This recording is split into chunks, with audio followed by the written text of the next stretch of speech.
I'd like to call this meeting to order. Good morning, everyone. My name is Jim Hart, and I'm the chair of the Toronto Police Services Board. Welcome to this virtual meeting of the board. I'd now like to read the land acknowledgement.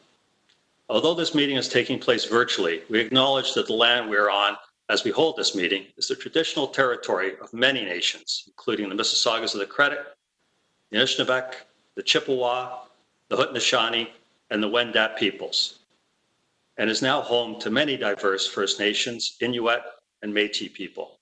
The board also acknowledges that Toronto is covered by Treaty 13, signed with the Mississaugas of the Credit, and the Williams Treaties, signed with multiple Mississauga and Chippewa bands. Are there any declarations of interest on the Municipal Conflict of Interest Act? Seeing none and hearing none, I'll move forward. I'd now like to turn this meeting over to Mr. Ryan Teschner, the board's executive director, who will go over the meeting logistics. Mr. Teschner. Thank you, Mr. Chair, and thank you to everyone who has joined this virtual meeting today. Please note that this meeting, as always, is being live streamed on the Toronto Police Service YouTube account and will be available there at the conclusion of this meeting. On the line, we have Chair Jim Hart, Vice Chair Councillor Francis Nunziata, Mayor John Tory, Councillor Michael Ford, Member Ainsworth Morgan, Member Lisa Kostakis, and Member Ann Morgan. On the line, we also have members of our board office staff. Of course, we also have Chief Raymer, his command team, members of the service, and of course, a welcome to the members of the public who are joining us today. We do have individuals who have registered to make deputations on our agenda items. As with our regular meeting process, deputations will be heard prior to the item being discussed on and voted on by board members. When it comes time to do a deputation, those who have registered will be brought into the call by our colleague, Du Buchanan-Gisser. And as always, deputants will speak, followed by an opportunity for board members to ask them questions. Chair Hart, back to you. Thank you, Mr. Teschner.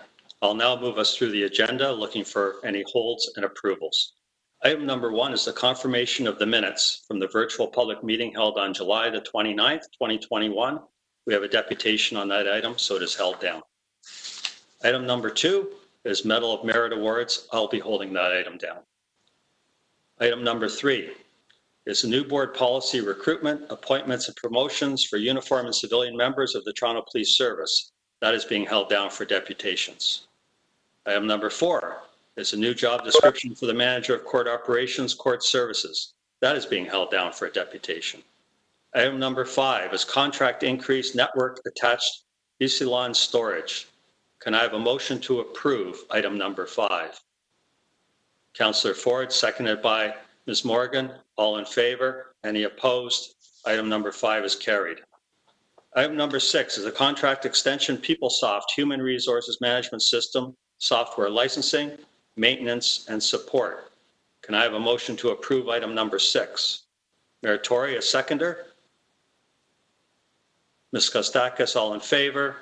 Any opposed? Item number 6 carries.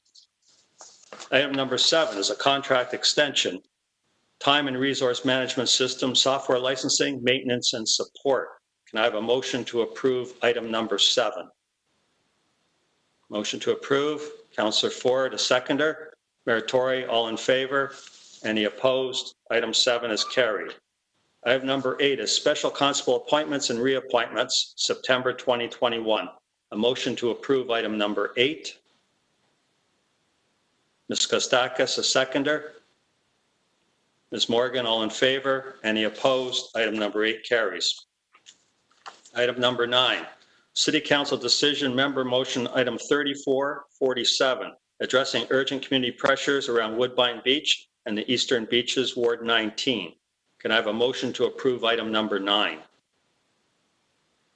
Councillor Ford, a seconder. Mr. Morgan, all in favor? Any opposed? Item number 9 carries. Item number 10 is the 2021 budget variance reports. We have deputations for item 10, so item 10 is held down.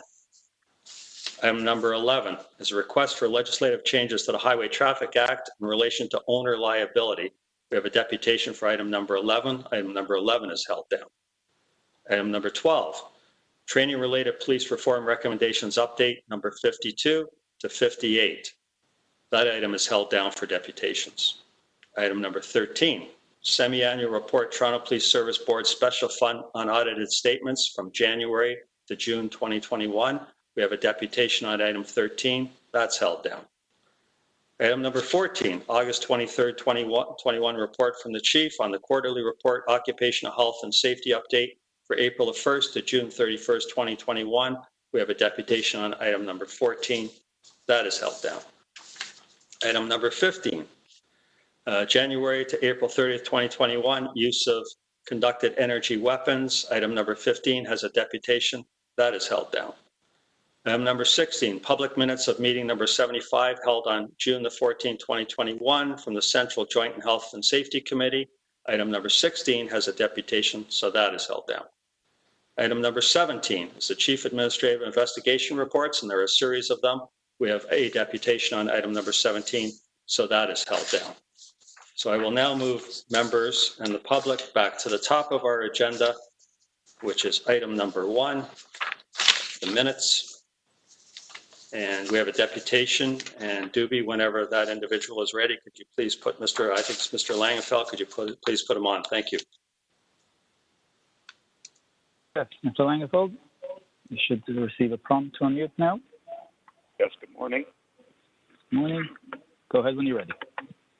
Thank you. Good morning, board members. I'm speaking here on last month's minutes, particularly item number 4 here, which was the board policy on legal indemnification claims.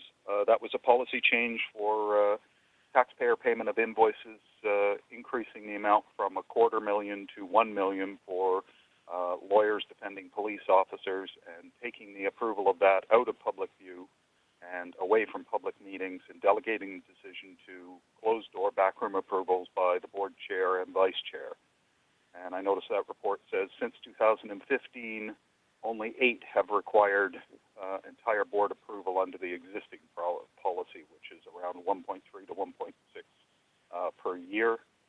And that motion was approved by, or moved by Mayor Tory and seconded by Ms. Kostakis.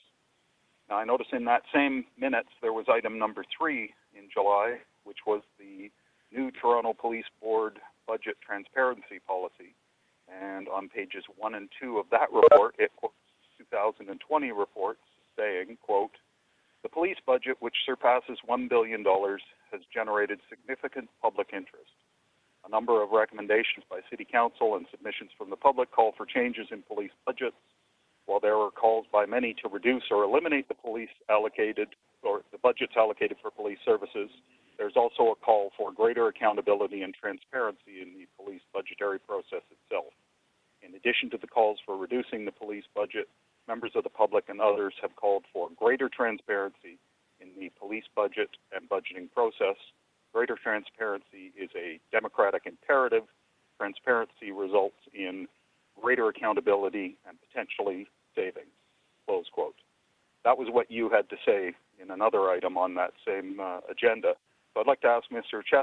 Teschner, who put forward item number 4, how is approving $1 million lawyers' invoices in secret, without public disclosure, without opportunities for public comment, without pre-approval inquiries, how does that generate greater transparency and greater accountability? I suspect we know why Mr. Tory is in favor of funneling taxpayer money into the pockets of law firms. After all, like Mr. Teschner, Mr. Tory is a lawyer. Tory's granddaddy's law firm, Tory's LLP, got $1 million TPS payment from Bill Blair for the People in Crisis report. Mr. Chair, on a point of order, Mr. Chair, I think that kind of implication that is made by the deputant is completely unacceptable, and I would ask that you might consider whether that's appropriate commentary, because he's impugning the integrity of myself and Mr. Teschner. I have no connection to that law firm whatsoever, haven't for many, many years, and I think it's completely unacceptable that somebody would come forward like that and just he's quite welcome to make his deputation, but I can't accept that he's going to impugn my integrity when I have no connection whatsoever to any of that. Yes, Mayor Tory, I agree completely, and I hope the deputant heard those comments and will guide himself accordingly. You have about another minute or so left, Mr. Langenfeld. Please guide yourself accordingly. You don't get to take away my time because Mr. Tory wants to cut me off. You can extend my time there, Mr. Chair. Go ahead. Meanwhile, that payment for that report was approved by Mr. Tory's former campaign manager and buddy, Mr. Pringle. And it's hard to imagine that none of that money... Mr. Langenfeld, I'm going to wrap you up now unless you have another line of commentary. So the questions are to Mr. Teschner, how is a secret behind closed doors approval transparency? I note that Mr. Tory also often his response to this is, oh, well, this is in the collective agreement to pay for police officers' legal fees, which is true. But what Mr. Tory always fails to mention is the fact that it was he and his buddy, Mr. Pringle, that negotiated that contract. Okay, Mr. Langenfeld, Doobie, please wrap. Doobie, please wrap this last commentary up. Thank you. Thank you, Mr. Langenfeld. Unfortunately, you didn't heed my guidance, so your deputation is over. Any questions of the deputant? Seeing none, can I have a motion to move agenda item number 1, which is the minutes? A motion to adopt? Vice Chair, seconded by Ms. Morgan. All in favor? Any opposed? Item number 1 is carried. We'll now move forward to item number 2, which I held down. And item number 2 is the Medal of Merit Awards. And I simply held that down for commentary from the Chief. Over to you, Chief.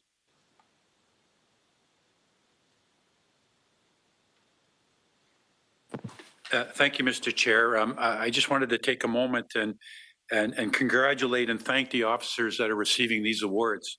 Chair, you and I will have an opportunity to present these awards in person at a future date. However, I want to acknowledge their bravery and their commitment to service today.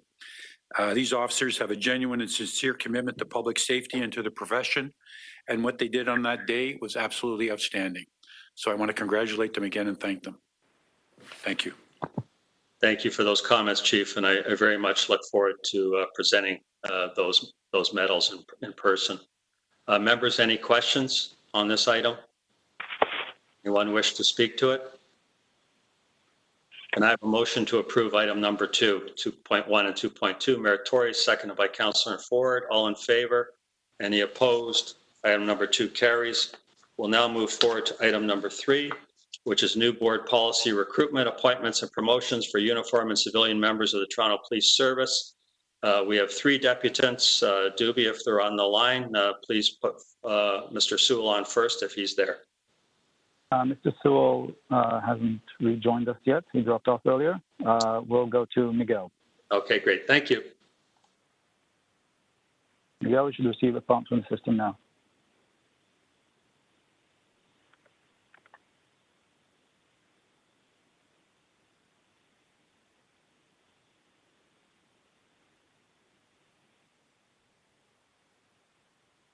Miguel, if you can hear me, you'll receive a prompt to the system.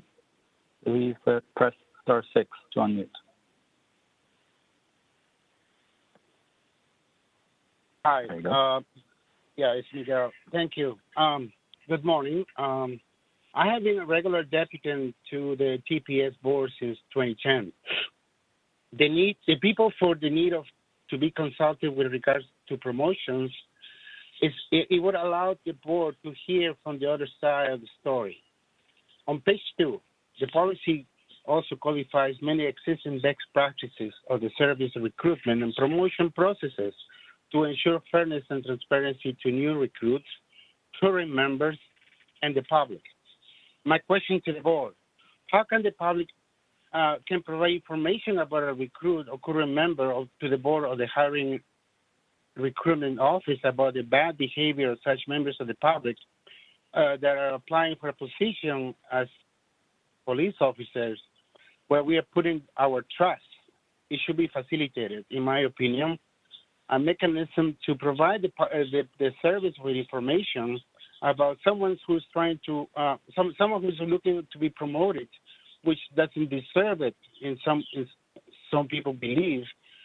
I have been the co-founder of a grassroots called Toronto Cat Watch in Regent Park since 2010, And we have a number of officers who we will not mention names today, but they have been encountered in situations of abuse.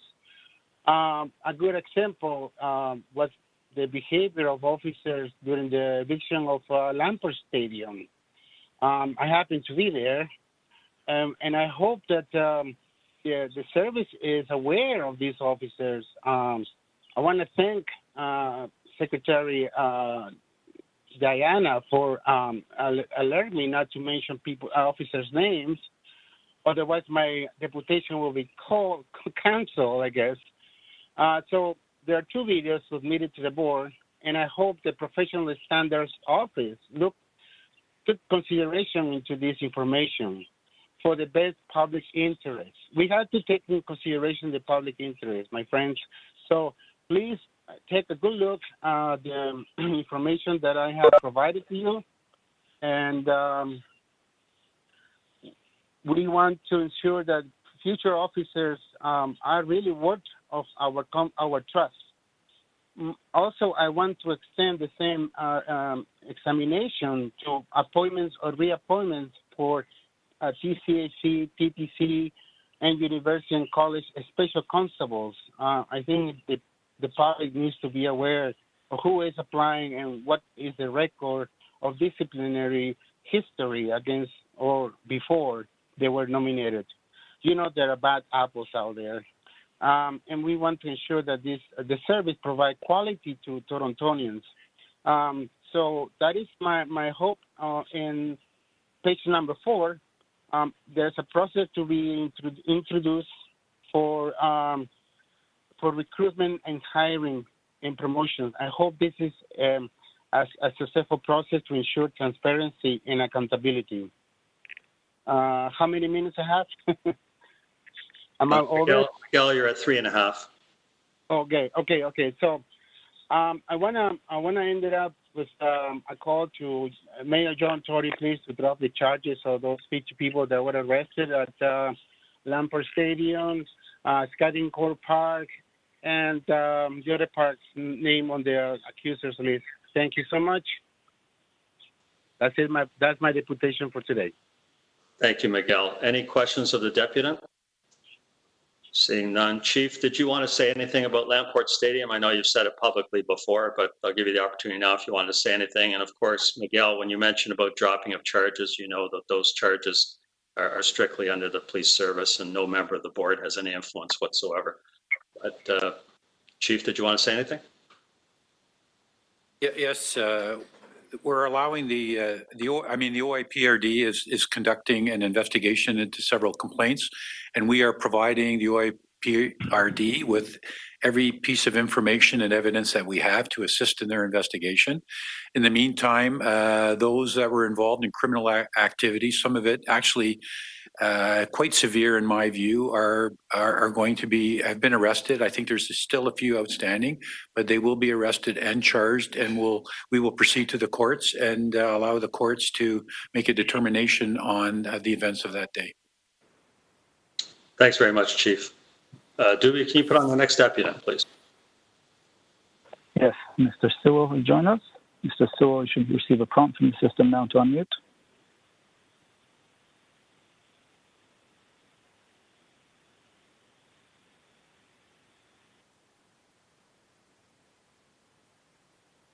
Can you hear? Yeah, it's John Sewell here. Hi, yes, we can hear you. Go ahead when you're ready. Thank you.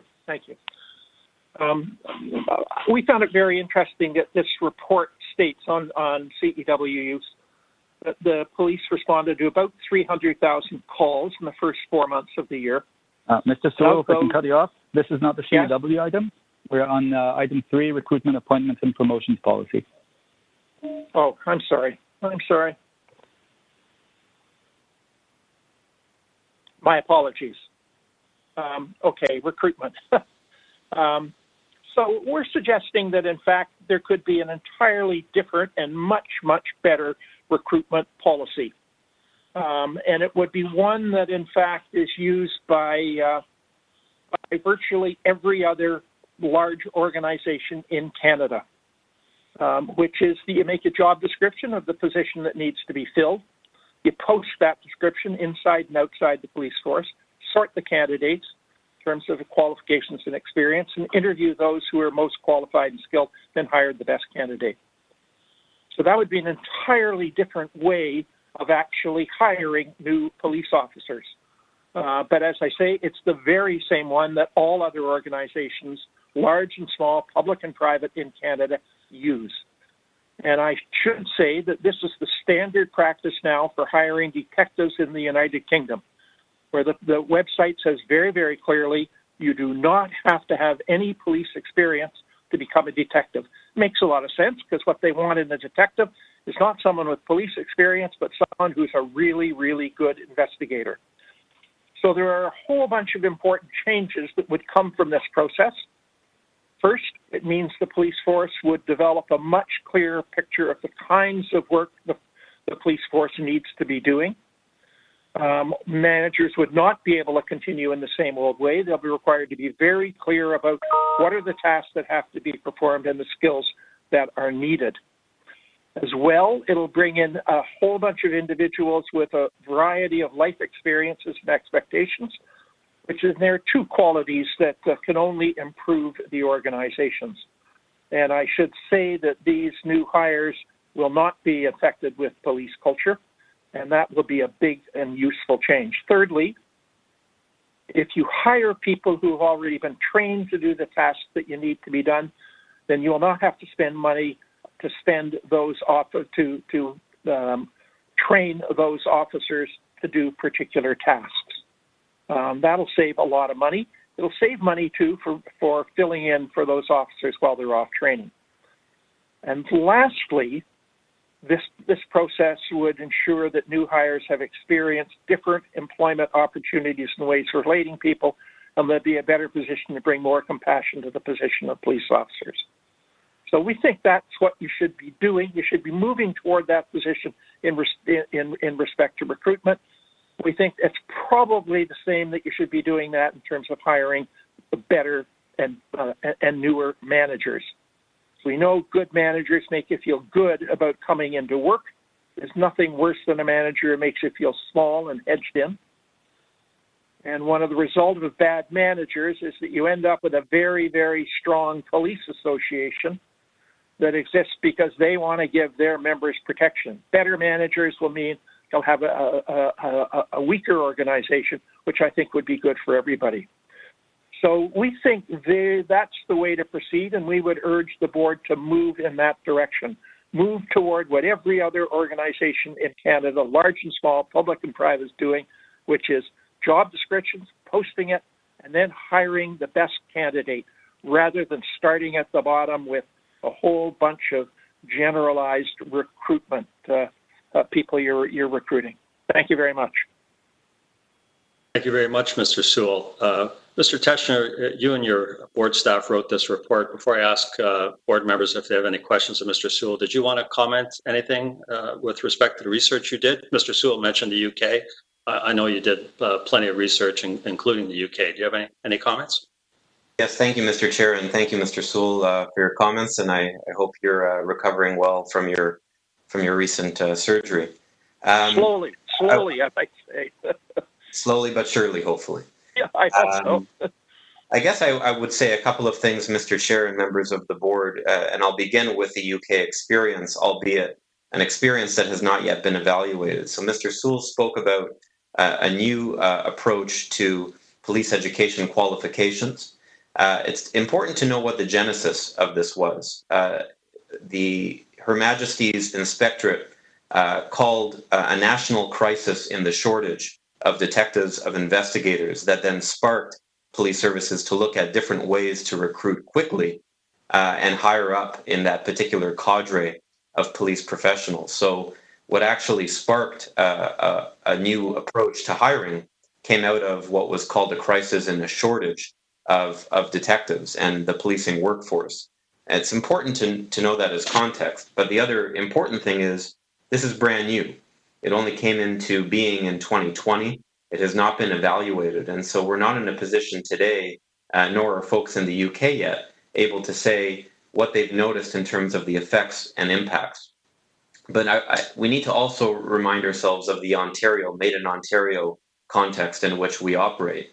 Mr. Sewell talked a lot about hiring for the job, and I certainly think that over the last many years coming out of the way forward, the Toronto Police Service should be credited for the civilianization of certain roles that were previously done by those wearing a uniform.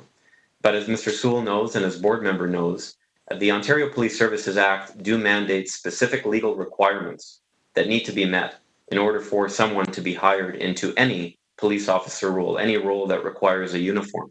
What we've done in this policy is looked ahead to what we anticipate those requirements to be as we know them right now, but also infused within that policy an emphasis on other skills that Mr. Sewell commented on his deputation, an emphasis on skills in de-escalation, emotional intelligence, ongoing commitment to community engagement, in addition to the legal requirements.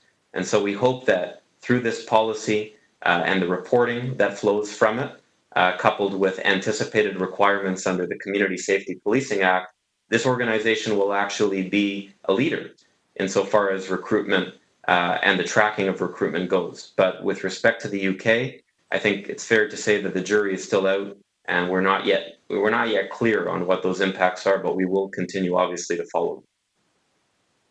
Thank you, Mr. Teschner. Board members, any questions of Mr. Sewell? Seeing none, as always, Mr. Sewell, thank you very much for taking the time to speak with us today. Really appreciate it. Doobie, can you put on Mr. Langenfeld, please? Yes. Chris, you should be able to speak now, I believe.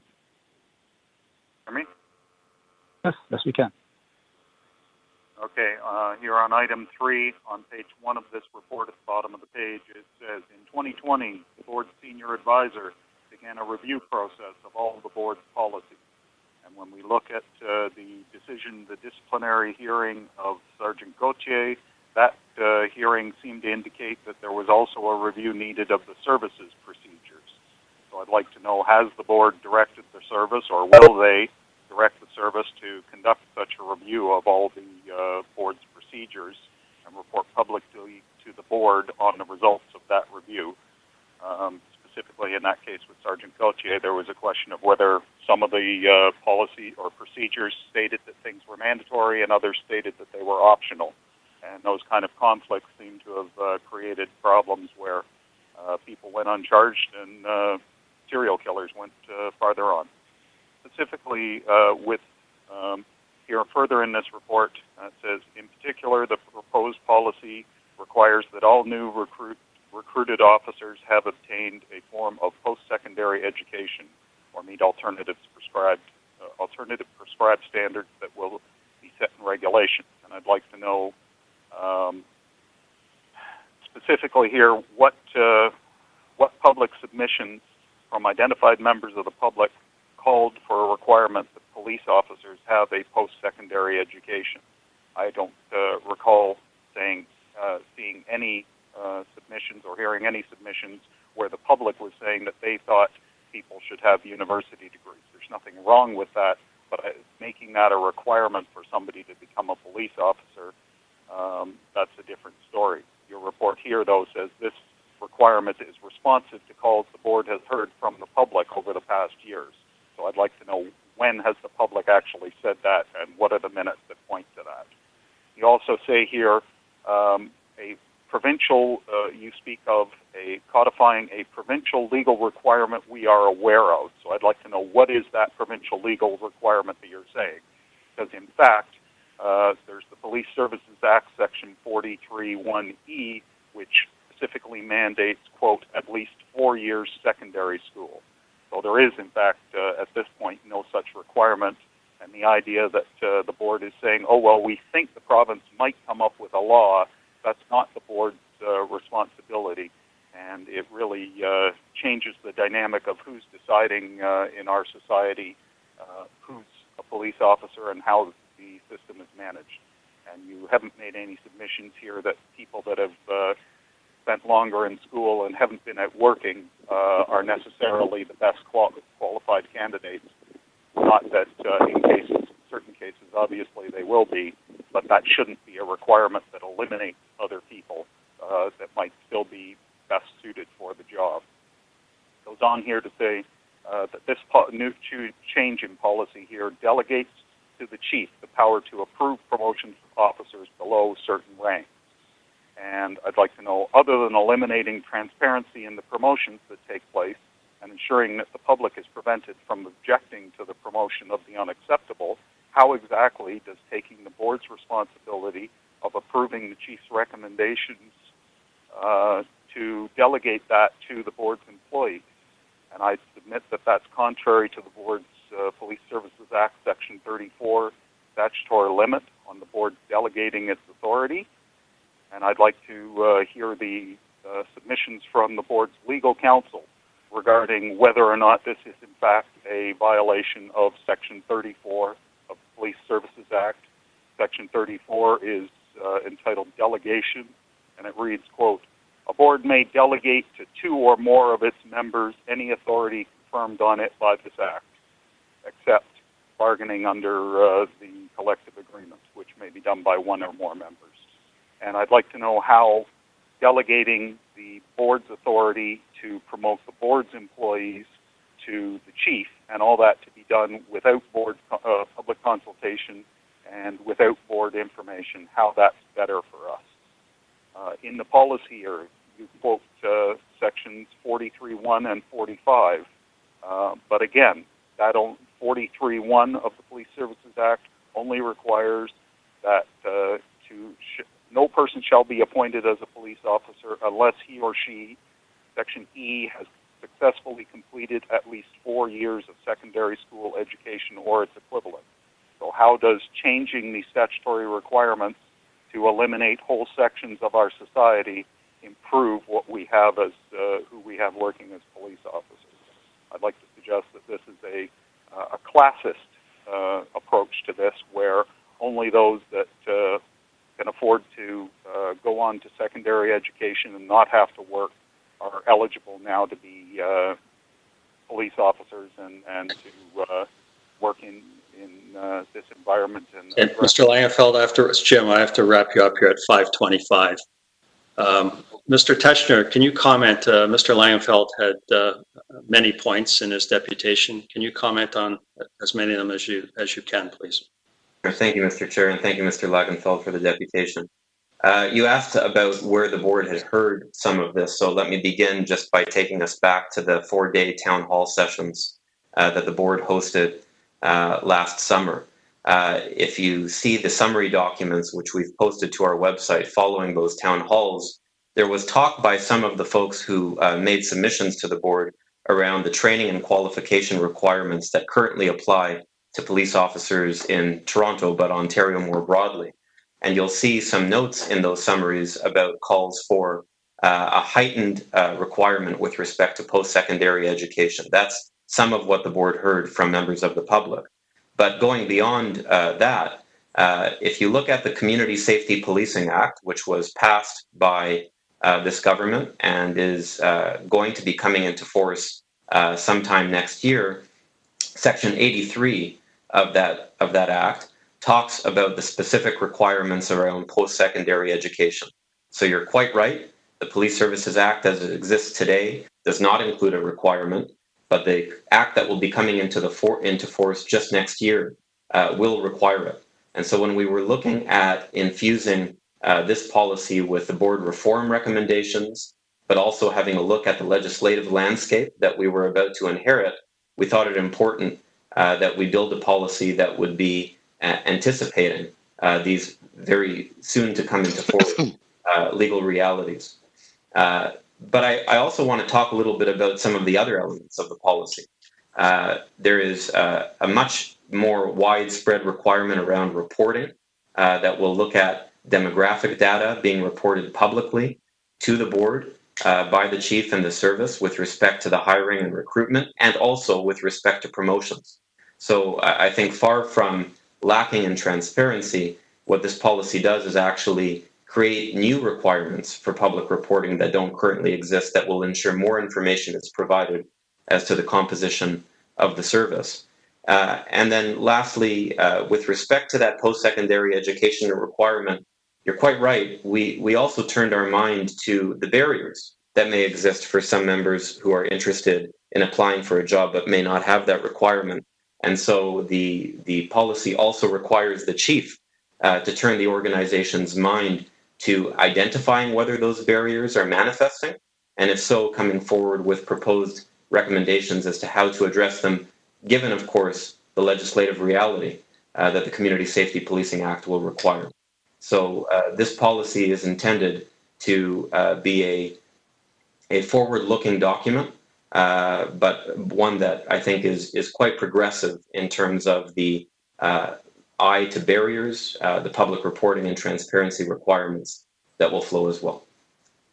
Well, you mentioned Section 83 of the Community Safety and Policing Act, and 83F4 says, if additional criteria have been prescribed, he or she has a secondary school diploma and meets the additional criteria. There are no additional criteria, so the actual statute only requires that somebody have a secondary school diploma. And I notice that your proposed policy doesn't say that the chief can take into account that somebody has post-secondary education but can still give them the job if all they have is secondary school. It says they shall have a post-secondary education. And that's the problem, is you're now establishing in the policy a higher standard that does not exist currently in the Act. Okay, Mr. Langenfeld, we don't want to get it. I think your question has been answered effectively. Point, Mr. Hart, point of order. Mr. You can't call a point of order, Mr. Langenfeld. I'm sorry. Actually, I can't call a point of privilege. I can call a point of order, which is a violation of the rules of holding a meeting. No, I'm sorry. I'm sorry. You can't. Actually, can't, Mr. Langenfeld. We're not. I think Mr. Doobie, please end this call. Thank you. Thanks. Unfortunately, we don't get a chance to ask Mr. Langenfeld any questions because of the way that ended. Board members will now take this item and under consideration. Any questions of Mr. Teschner, who wrote the report? See, Mr. Meritorious. I had my electric hand up there. Maybe do you see those, Chair, or maybe not? I can if I lean right in. Yeah, I don't see them very well. No problem. I can put my regular hand up. I didn't have a question of Mr. Teschner, but I just had a comment that, I think there's some merit in us, and I heard Mr. Teschner's very thoughtful and complete response to Mr. Sewell's comment. Back to Mr. Sewell. Ignoring what came after that, about just broadening our trying to think of the right word to put this, broadening the pool of people and maybe thinking differently. There would have been a time even probably 5 years ago where if you'd been canvassing with people the notion of non-police officers answering calls for people in distress, people would have said, well, you can't have that, et cetera, et cetera. And we're prepared to look at that now because I think for a bunch of reasons that we all accept, it is something, well worth exploring and probably well worth doing. So I just think that, I think this report is fine. I wouldn't, I think if we want to be progressive and want to be a leading police service, regardless of whether and I accept the fact the UK thing came out of a particular circumstance and also is a work in progress. I just wouldn't rule out that notion. And it could even, if you think about what Mr. Sewell said, which is true, what you want with a detective is a skilled investigator.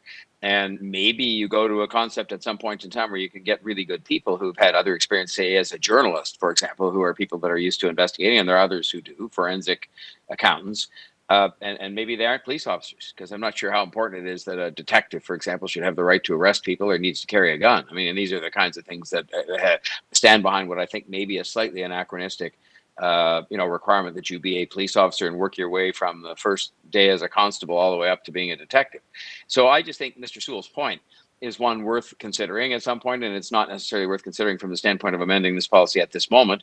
But I just think if you look at modern day policing as we now are sort of experiencing it in terms of changes we're prepared to make, and civilianization was mentioned, this may be an area where we can do the same thing. It seems like out of the box thinking, but I'm not sure that's a bad thing for us. So I just wanted to make that comment because I think you could get some very excellent people to be detectives, for example, who were not people that went to police college or served as a constable. Thank you, Meritorious. Members, any other comments, questions? Seeing none, can I have a motion to approve item number 3? Vice Chair Nunziata, seconder. Meritorious, all in favor. Any opposed? Item number 3 carries. We now move forward to item number 4, which is a new job description, Manager of Court Operations, Court Services. And Mr. Langenfeld is up on this one.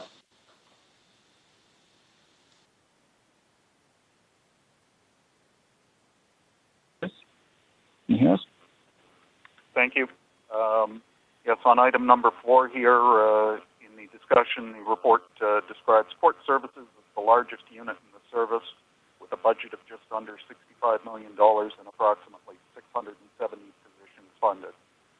I note that COVID, of course, we all know, has triggered a rapid acceleration of remote court appearances, and various sources have in fact described that as a long overdue and much needed modernization of court processes, and that implies that those changes are going to be permanent.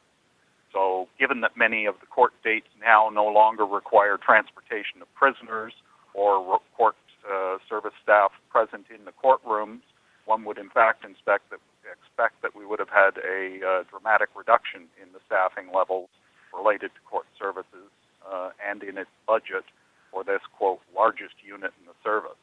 So I'm wondering, where is that reduction of officers reflected in the next budget? And I also note that this report here refers to those court services officers. Some of their duties include serving court documents and collection of court-ordered DNA samples.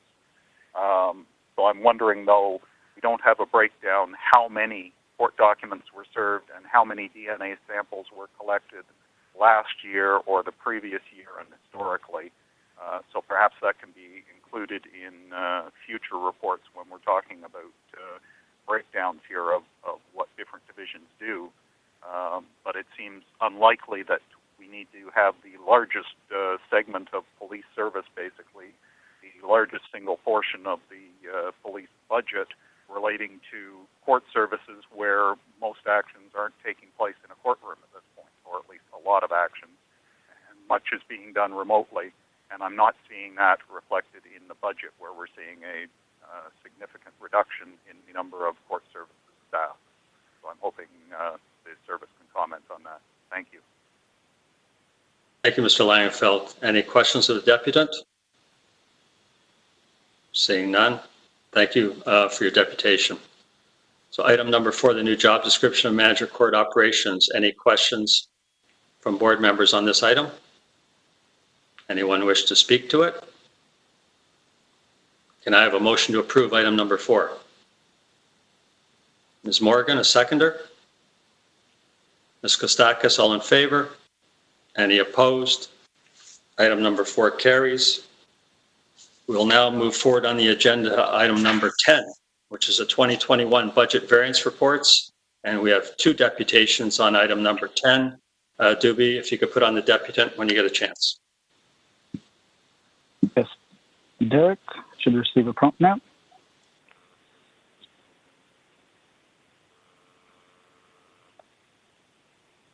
Hi, can you guys hear me? Yes, we can. Go ahead when you're ready. I'm just going to start my timer here.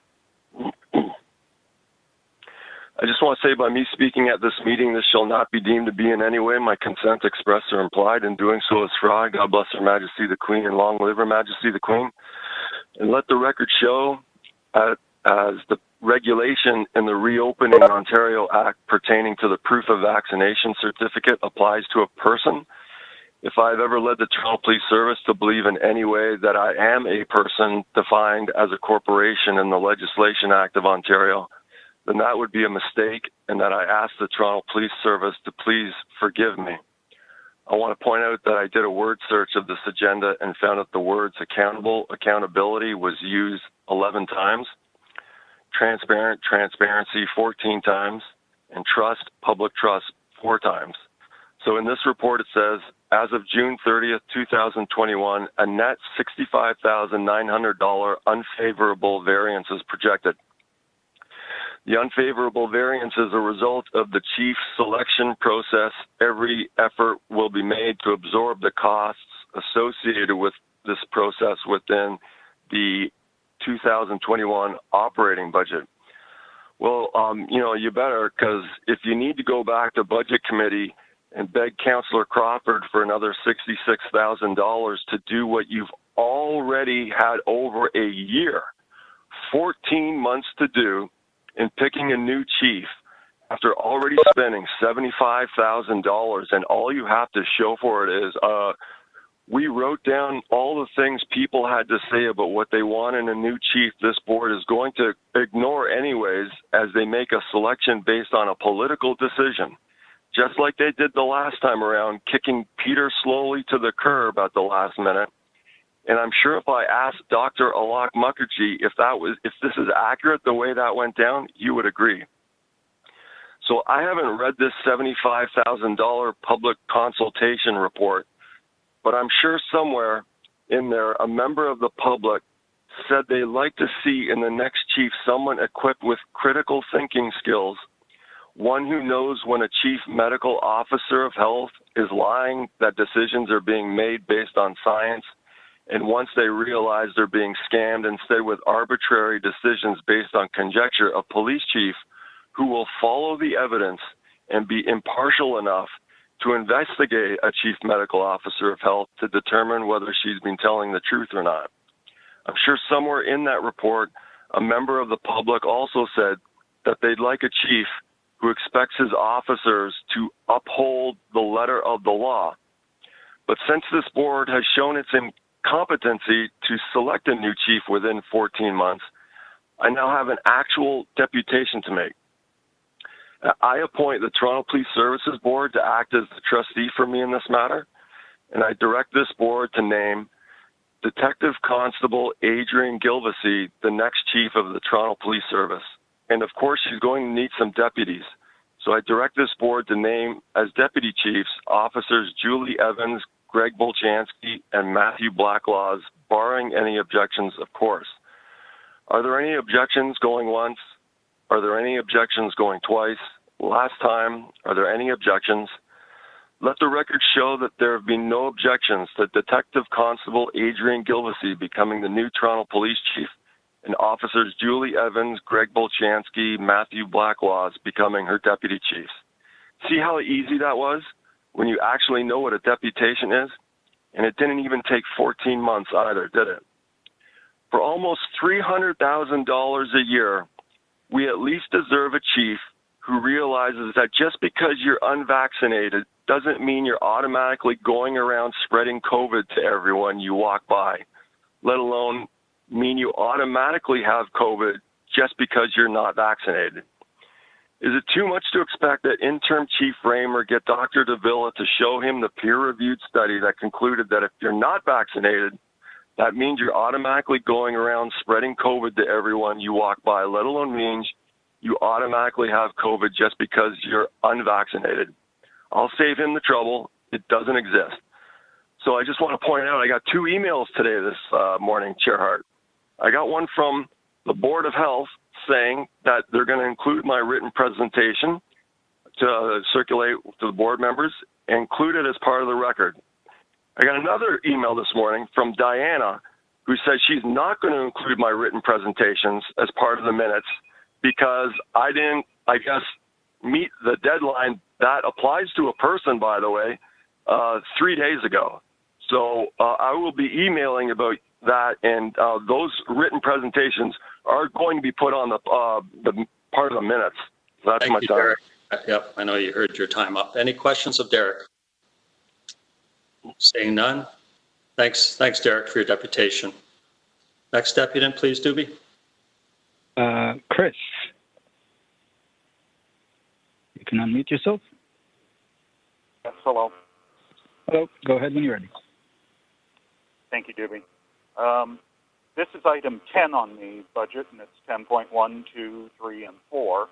And so first of all, it needs to be noted for the record that at the same time as the board makes grandiose claims about improving public consultation in the budgeting process, in fact, we have Mr. Teschner with ex-Chair Pringle and Chair Hart reclassifying all budget items as a single item and as a method of limiting public input to a total of 5 minutes. We're expected to discuss the service's billion-dollar operating budget, service's multi-million-dollar, $500 million capital budget, the parking enforcement's budget and the board's 3.5 over budget, nearly $2 million a year annual budget. So I'd like to know, where did board members actually approve a limit on public consultation and a reduction in time, where this used to amount to, if somebody wanted 20 minutes to address 4 full budgets for different organizations, but now this is down to 5 minutes for a total of 3 budget items. Looking at the actual reports here, 5.1, this is the services operating budget. Looking at page 4 here in the breakdown of premium pay, it seems that it would be useful, in fact, to have a breakdown of the categories listed here, including the dollar amounts and the types of calls based on the classification used in the records management system for what officers were responding to when they were responding to extended tours of duty, to court attendance, and to callbacks. So what types of calls were they being paid premium pay here to attend court for which categories? And maybe there's some savings and some waste there that we can eliminate. Now, because we're talking about reams and reams of pages here of budget, it'll take me a second here to find the comments on the other budget items. But of course, I only have 5 minutes. So looking at the parking enforcement unit here, so this is item 10.3. The board here, or the report here, mentions under the COVID-19 section that since early 2020, COVID has resulted in reduced parking tag enforcement and reduced pound operations. And yet that translates apparently to a 1.8% increase in salaries and a 38.5% decrease in premium pay. But the decrease in premium pay makes no sense here. How do you reduce parking tag enforcement and reduce pound operations? While the premium pay decrease makes sense, how do you have a reduced parking tag enforcement and reduced pound operations and yet have an increase in overall salaries? Why are we hiring more people, considering that COVID created a reduction here in the services in the parking authority and what they needed to do? Why weren't we laying off staff and having temporary shutdowns like every other industry that wasn't taxpayer funded had to do? Then moving on to the next budget item here, 10.4, and this is the operating budget variance report for the board. Looking on page 2, it refers to that this amount here, non-salary budget draws, relates to grievances filed and referred to arbitration, and that the 2021 operating budget includes a $424,000 contribution to a reserve for legal advice and representation. This represents an increase in the cost for legal advice and representation amounting to over 21% of the total board budget. That seems to indicate the possibility of serious problems in the management of the board, with over 20% of its costs being paid out for legal fees, particularly when this is preferenced with mention of grievances filed or referred to arbitration. So what exactly is the breakdown of where this nearly $500,000 in legal services is expected to be required? And if the answer to that is that this is related to service members, then why is it part of the board's budget? The statute is very clear that the board is required to provide a budget for police services, and that is to be the services budget, and the board is required to produce a separate budget for the board's activities, and that is only to relate to the board. And certainly legal grievances and arbitration of the service is not the board, notwithstanding that obviously the officers are employed by the board, but just as the board does not take on paying their salaries as part of its budget, the board should not be taking on in its budget the legal fees to address arbitration and grievances. Thank you. Thank you, Mr. Langenfeld. Any questions of the deputant? Seeing none, thank you very much for taking the time to speak to us on this item. I'll now take this into the board for discussion. Any questions, board members, on 10.1, 10.2, 10.3, or 10.4? Any questions? I just have one to the chief, if you can hear me, chief, and that's on 10.2, the capital budget variance. Just a question, are there any capital projects that exist today that you're rethinking, particularly given the escalating costs of construction these days? Are there any on that list? Yes, we're constantly evaluating all of our different facilities and what we might do to reduce that cost. Tony, can you actually speak to that specifically, please? Sure, Chief. Yeah, as the Chief indicated, we actually just had a meeting with respect to our capital program, keeping in mind that our target, which we have to live within with the city, has remained constant. And so, and certain projects like 54, 55 and the new 41 division have actually come in because of the cost escalation in terms of labor as well as material over what we anticipated was the original estimate. So we're looking at other projects like 13 and 53 where we were looking at potentially consolidating them. We are rethinking that because the other thing we also want to do is be able to invest in technology. And so we're looking at our priorities, recognizing that we have limited funds and therefore and want to spend on technology where it's, you know, value added and a good investment. And so in essence, we're rethinking the whole capital budget, ensuring there's room for technology and revisiting some of our facility projects as well. The two that will go forward for sure are 54, 55, as well as the new 41 division. Thank you very much. Board members, any other questions? Anyone wish to speak to item number 10? Can I have a motion to approve item number 10, the full, all four reports? Vice Chair Nunziata, seconded by Councillor Ford. All in favor? Any opposed? Item number 10 is carried. We'll now move forward to item number 11, which is a request for legislative changes to the Highway Traffic Act in relation to owner liability. One deputant on this matter, Doobie, when he's ready, or when you're ready. Chris? Yeah. I can hear you.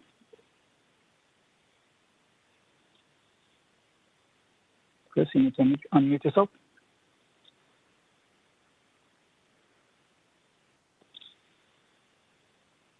Can you hear it?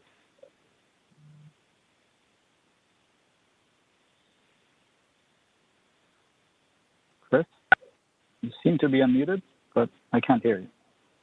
Good. Nope. One more time, sorry.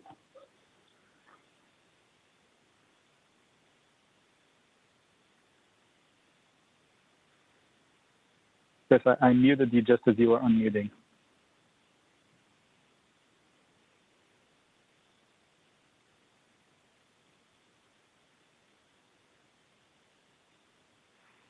There you go. Can you hear it?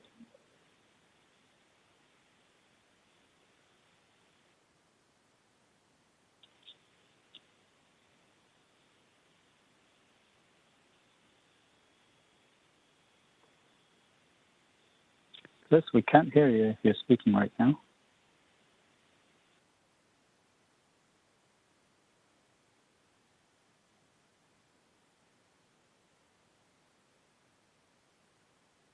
Hello? Miguel? Yes, hi. You're not up yet. Sorry. Oh, sorry. Doobie, is Mr. Langenfeld having trouble connecting? It looks so. Okay, you know what? We'll just hold item number 11 down. We'll come back to it just to move forward. Let's go on to item number 12, which is training related to police reform recommendation update, number 52 to 58. If you could put on the first deputant, I believe he was just on a second ago. Yeah, Miguel, go ahead when you're ready. All right, thanks. I want to acknowledge the deputants of this morning, Derek Moran and Chris Langenfeld, for providing powerful deputations. And I'm so sorry to hear that sometimes truths can be not welcome in certain circles, such as today, this morning.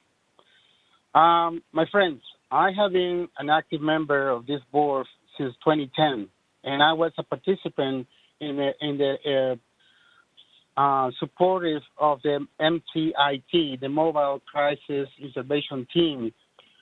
I think it's recommendation number 56 on page 7, which is a project to incorporate mental training for members of the board, for members of the service, which is innovative plan to address the issue of the de-escalation on city streets. Mr. Mayor, you know that I am indigenous, and 40% of the people who live on the encampments, on the parks, Alexander Park, Trinity Bellwoods Park, and Lampert Stadium, are indigenous, and many of them suffer from mental illnesses. We have community officers in Region Park, and many of them, they have asked me, Miguel, how can you, as an activist, support these initiatives? I told them, if we can make transformational changes of the service, and I'm going to reply directly to Chief Ramberg, the comments that you made, you were in allegation to the violence that happens at the 11th Division in July, Mr. Ramberg, but you have forgotten one thing. Your officers raided a sacred fire, an indigenous ceremony in progress. And that is truly a violation of our indigenous rights and freedoms. You and your officers are charged for these crimes of interrupting a indigenous ceremony. Regardless of what you are telling us today on your training, specifically with the legacy of the escalation of violence in our communities, I think it's addressed on recommendation number,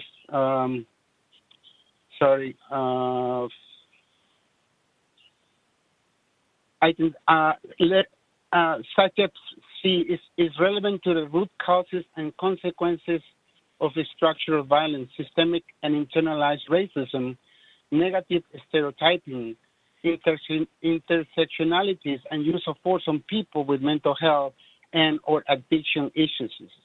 See, nothing of this happened, my friends, during the raid of a sacred fire. There was no de-escalations. We were told to turn off the fire and go away. On Thursday, we are remembering 6,000 plus children's graves found across Canada. And this is to honor those children. Truth and reconciliation. It's not alive in Canada, my friends, it's dead. But because of the actions of the officers. And again, I'm going to call out on John Tory, the mayor, to drop the charges on the 50 people that were arrested defending people who were just looking for a place to live. And as I said, 40% of those are my people, my brothers and sisters, who you're kicking out to other parts, and only 8% of them have been able to achieve permanent housing. Unfortunately, we don't have housing available as is right now because failed government policies from the liberals and the conservative governments who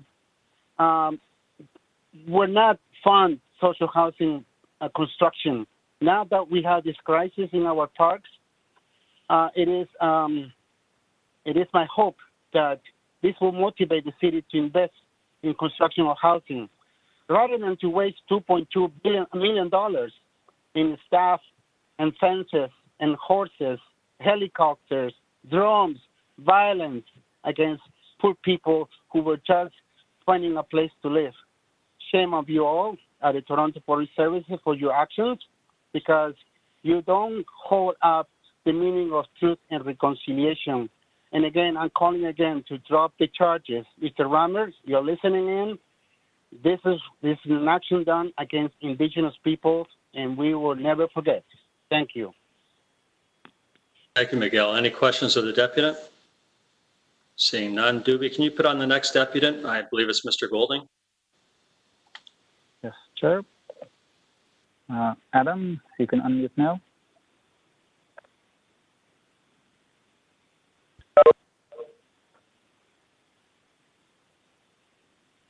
Hello, am I on?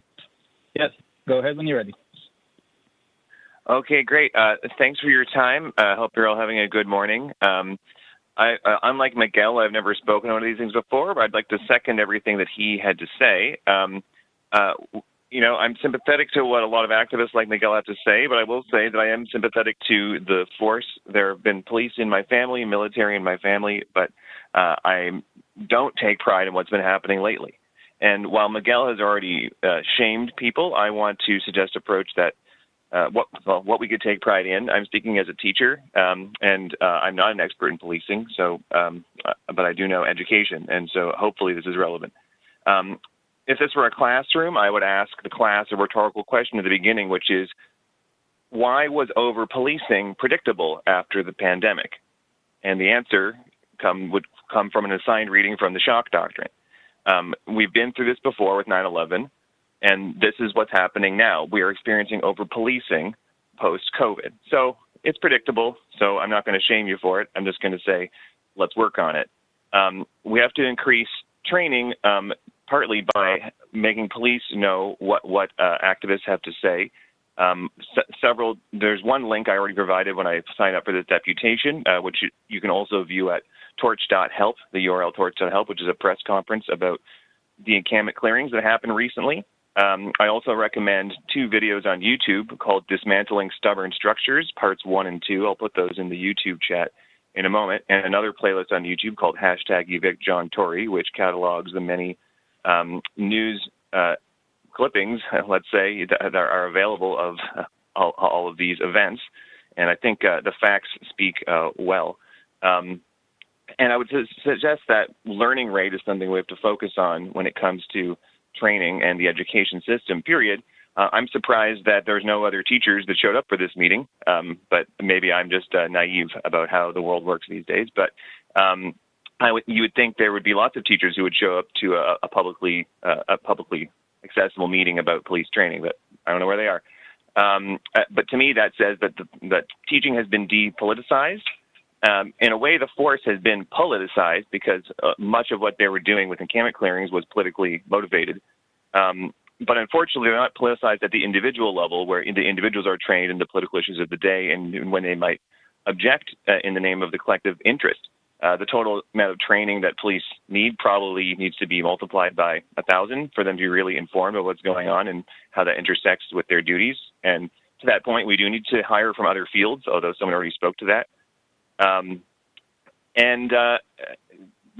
That learning rate that's hard to get, so there's only so many hours you can pay for training, has to come implicitly through interactions with the community. So every interaction that a police officer or a teacher has with a student, like a police officer has with a civilian or a politician has with somebody, it should be an interaction where either party can learn something, and that should be the primary goal of every interaction. And I think it should be a basic metric that you ask your force, did you learn anything from a civilian today? Because that's what I would ask of every teacher if I were teaching teachers, which I do now and then, is what did you learn from your students?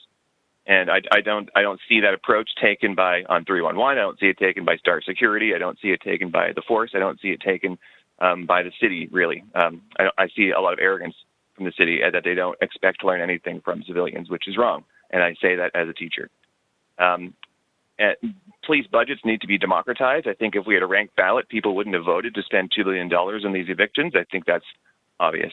And that just shows that ultimately this is a failure of democracy, because a more democratic budget would not have allocated funds to that. I think we'd see the same if we had local polls about municipal Code 608 about what the rules for bylaw parks should be. I think we should repeal Municipal Code 608 and start over with different rules for different neighborhoods, because one size does not fit all. And we should also have votes among officers at work. If you look at the work of economist Richard Wolff, there should be democracy at work at every workplace. That includes the police force. So that means the police should be a worker-managed cooperative. There should be worker council meetings where police vote regularly in a way where they have individual power, and thus political engagement with what the police are doing and the political impact of it. And there should be a test that all officers are given to see if they will disobey an order which is too unethical. I'm ignorant as to whether such a test exists, but I imagine it does not, from what I have seen. And I would suggest that this is because, like COVID, pathogens of the mind can infect any social system. And if a pathogen infects the police force, we need immunity in every individual. And I think the same is true of science. We've seen a few contaminated ideas in the chat there in YouTube, but I think everyone has to be an individual piece of that immune system. And so also the force at the collective level, this is my final point, I see my time is running down here, the force at a collective level should be able to say no to instructions from, say, the city manager to do evictions all in one day, which creates a very dangerous setup, let's say. I've made this point also in a letter that I've circulated. Thank you, Mr. Goulding. Thank you very much. Any questions of Mr. Goulding? Seeing none, thank you very much for taking the time to speak with us today. We appreciate it. Could you put on Derek, please, Doobie? Yes, Derek, should receive a prompt from the system now. Hi, can you guys hear me? Yes, we can. Go ahead when you're ready. Okay, I'm just going to start my timer here. So I want to recommend that these training recommendations in the future be overseen by Sergeant Eustace, who I've mentioned before at this board, agreed with me at 53 Division that it would be fraud to go around charging people with laws that didn't actually apply to them. Like the vaccine certificate regulation that applies to a person, which is defined as a corporation in the Legislation Act of Ontario. One police force who is obviously up to date on their recent training is the Peel Police. And I just want to thank Miguel for posting this link on Twitter, which says, Mayor says Peel Police won't respond to vaccine certificate complaints in Brampton, Mississauga. And I just want to point out, when I say mayor, I mean Patrick Brown, not Mayor Tory. The public needs to know that the Toronto Police have been properly brought up to date on this latest attempt by Premier Ford to enter us into 1930s, show us your papers, please, Germany. As I don't think many people realize what it actually says in the Reopening Ontario Act, which I provide the link and screenshot in my written presentation Diana is going to make sure is made part of the record in the board's minutes. So it gives the definition for COVID-19 declared emergency at the top of it. At the bottom of the act, it says, termination of COVID-19 declared emergency. Unless it is being terminated before this section comes into force, the COVID-19 declared emergency is terminated, and Ontario Regulation 50/20 declaration of emergency is revoked.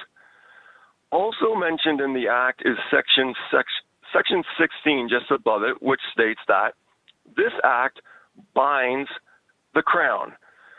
So I'm not quite sure how the Toronto Police would be justified enforcing COVID emergency measures anymore, such as the proof of vaccination certificate, when the actual Act it's based upon literally says down at the bottom of it that the COVID-19 declared emergency is terminated and or revoked.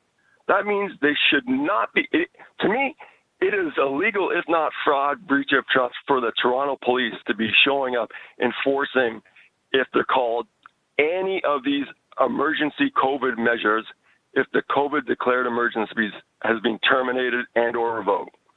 And I just want to point out that there's a link in my written presentation, a YouTube link, where Dr. Tam responds to a question on whether vaccine passport certificates even work. And she gives just a brief quote. She says, we don't have, I think, good evaluation or statistics, which makes sense because also in my written presentation, I have a link and a screenshot from the actual Ontario science tables, really the Ontario modeling table, because that's all that comes out of it is modeling, never any science comes out of it. And they say there is currently no scientific evidence of the direct impact of COVID-19 vaccine certificates on SARS-CoV-2 transmission or population vaccination rates. And there are important ethical, legal, accessibility, and privacy considerations concerning their development and implementation.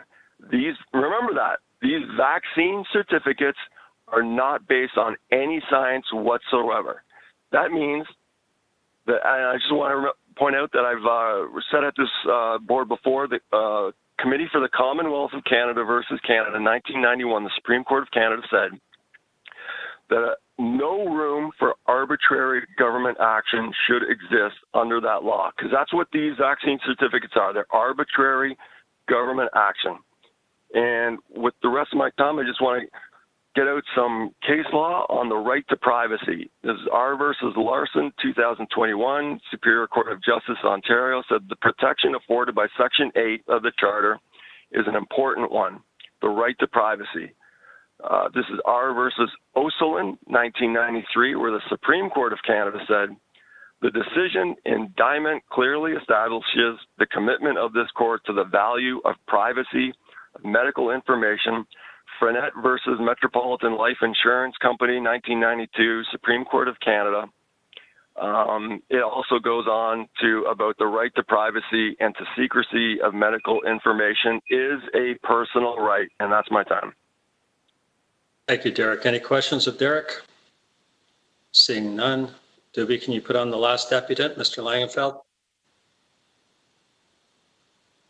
Yes, sir. Chris, you can unmute yourself.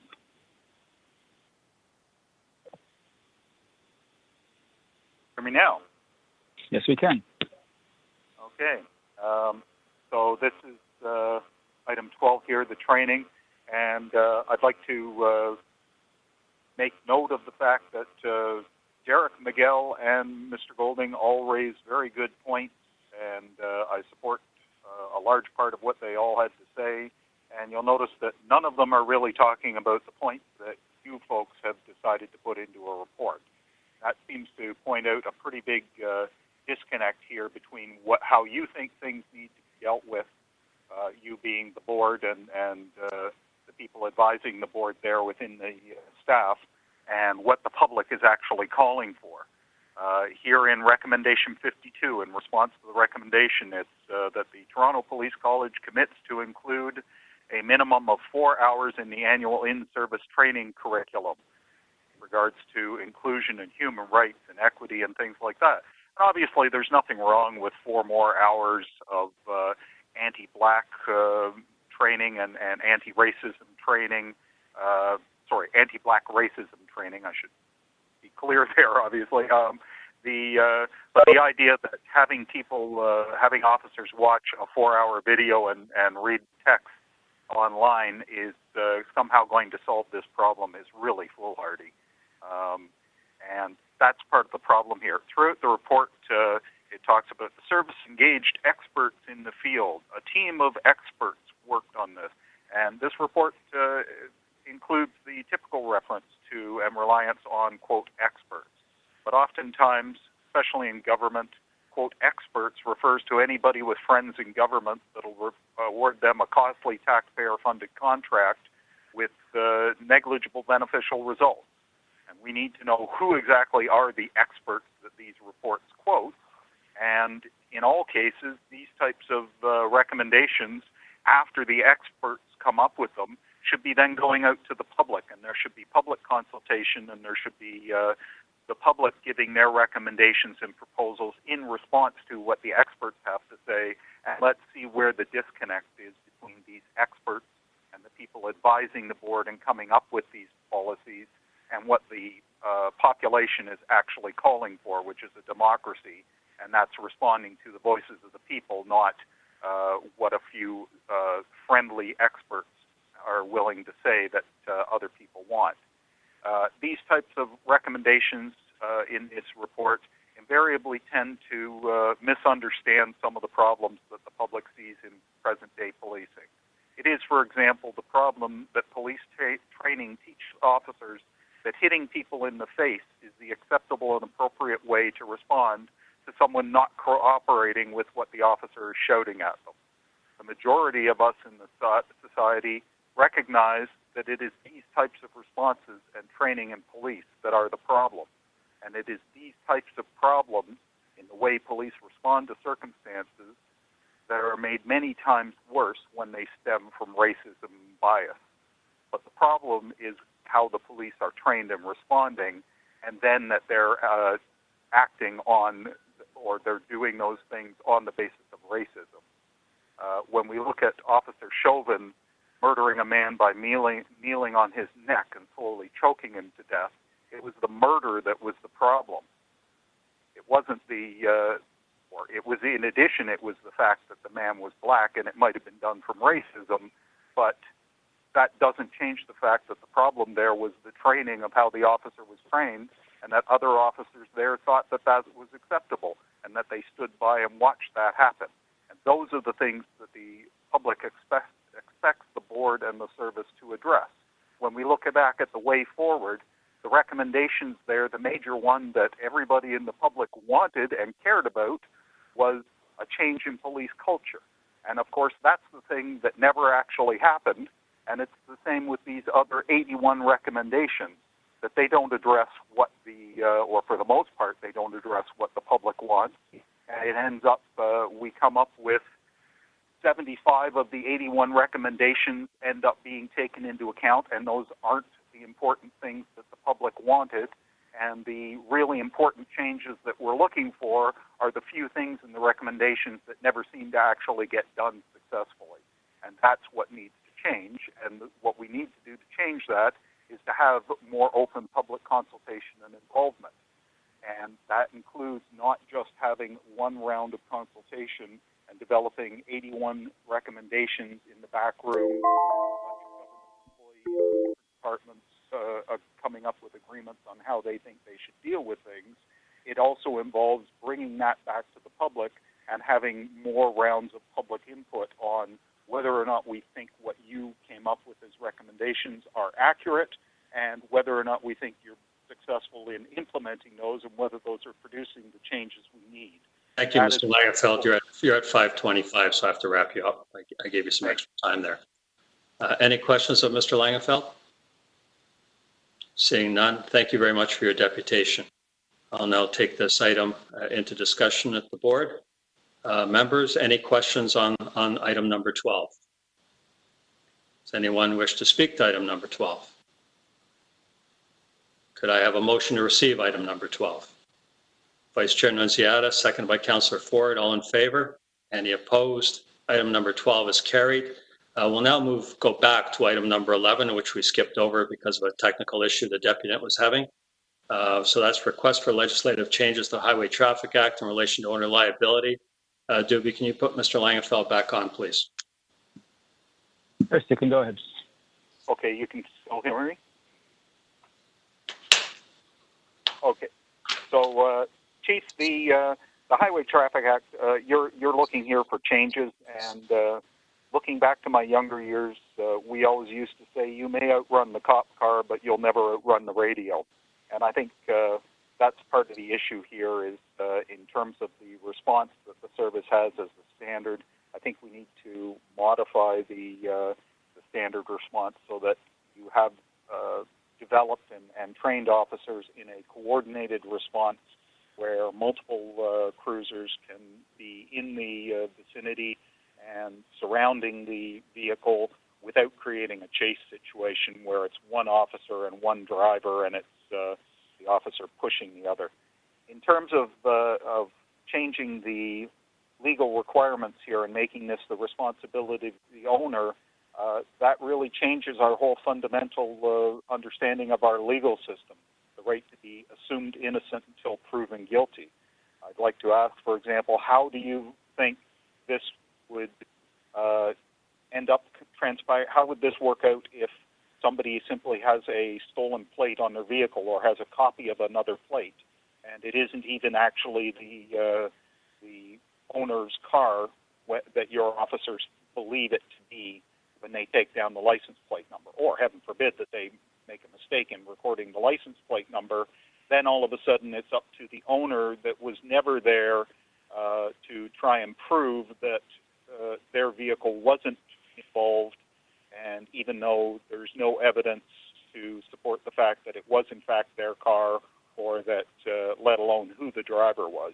and it really changes the whole fundamental basis of our legal system of the right to be assumed innocent and the right to face your accusers and the right to have evidence presented that you did in fact commit the crime. And so I appreciate why you're looking for these kind of changes, but I don't think this is the way to go about it, and I think it needs a reevaluation and a modification and enhancement of the current processes that you use to deal with how officers respond to these kind of, call them chase situations, where you can have a coordinated response of multiple cruisers and use the radios and dispatch and GPS tracking in order to get these people, rather than simply going after the owner and hoping that you have the right owner sometime in future, and then leaving it up to them to try and defend themselves against something that they may not have done and certainly won't be able to prove that they're innocent. Thank you. Thank you, Mr. Langefeld. Any questions of the deputant? Seeing none, thank you for your time. Questions of the board on the item? Any questions? Anyone wish to speak to the item? Can I have a motion to approve item number 11? Vice Chair Nunziata, could I have a seconder? Ms. Kostakis, all in favor? Any opposed? Item number 11 carries. We now move forward to item number 13, which is a semi-annual report, Toronto Police Service Board Special Fund unaudited statement, January to June 2021. And we have one deputant on item 13, Doobie, when he's ready. Chris, go ahead when you're ready. Thank you. I noticed the first and most expensive item here on the list is International Review of Best Practices CEWs for $80,000 out of the board fund. I'd like to suggest, first of all, that in future all these reports should include a reference to the minute for where these expenses were approved by the board, or where there was no separate approval of a charge to the special fund, then an explanation within this report of the expense, the justification, and exactly who is receiving the funds in question here. In this case, where was this International Review of Best Practices CEWs approved by the board? What was the minute and what meeting was it at? And who exactly are the recipients of this money? Is this ex-police officers? Is this a university group? Or who is this International Review of Best Practices that's getting $80,000 of taxpayer money? Thank you. Oh, sorry, one more thing. In terms of the unaudited statement here, I would like to suggest that this should in fact be an audited statement. I've suggested this every year when this report comes out, or semi-annual report each time I've seen it. We should be paying the extra $1,000 or whatever it is to have the auditors perform an actual audit and not just a review. Thank you. Thank you, Mr. Langefeld. Any questions of the deputant? Seeing none. Any questions? Thank you, Mr. Langefeld. Do you have? But I had asked for a breakdown of where this payment for international review went, or what the minute was that approved it. Thank you. Mr. Langefeld, we've taken note of that for future reports. Thank you very much for your comments. Appreciate this particular $80,000. Board members, any questions on the actual report? Anyone wish to speak to it?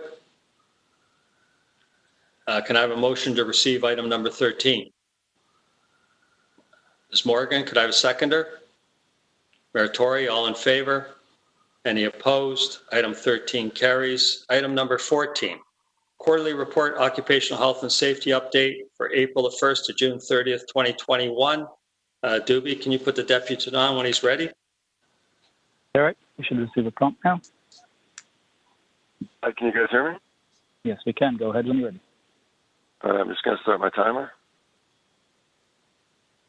I just want to add that from Frenette versus Metropolitan Life Insurance, 1992, the Supreme Court of Canada said also in regards to privacy that no doubt that medical records are private and confidential in nature. So I missed that part.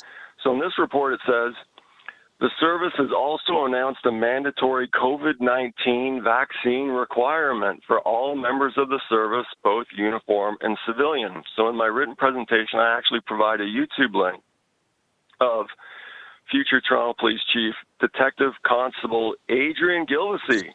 She's giving a speech on why she's not taking the vaccine, doesn't want to take the vaccine, at one of those protests down there at, I guess, Yonge Dundas Square, around there somewhere. And she mentions how police officers are trained to, quote, follow the evidence and, quote, investigate things for a living. So I just want to point that out.